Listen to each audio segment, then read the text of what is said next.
Well, if you're looking to find an apartment or home to rent in the near future, it may be harder than you think. Even with interest rates on mortgages at record lows, more people are choosing to rent instead of own, and it's making rental properties a pretty hot commodity. For more, we turn to a live report tonight from WGEM's Chris Pavlish. Well, Leslie, the realtors I spoke with today say there are rental properties available, but the challenge is finding a good quality space at a mid-rent level. When Doug Rainey and his family moved to Quincy last year, it took them nearly a year to find a place they could call home. We had moved here from Washington State, where rentals were easy to come by.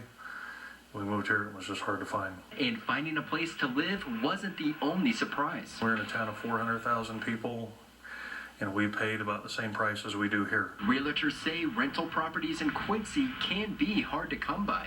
Jeremy Farlow is a manager of Farlow Realty and owns about 100 different rental properties in Quincy. There's not a lot that you can find between 400 and 500 and 800 and 900, kind of a hole there.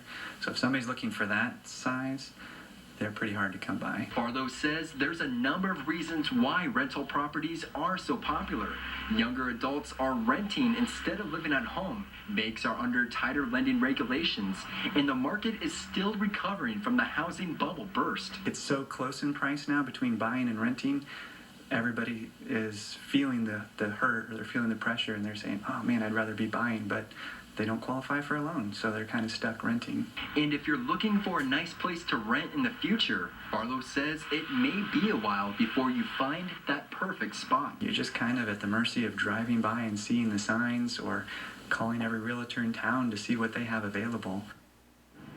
Now, there is some good news for renters. Prices have actually dropped from last year, but realtors say it's still just too early to tell what the market's going to look like coming up this year. Reporting live in Quincy, Chris Pavlish, WGEM News.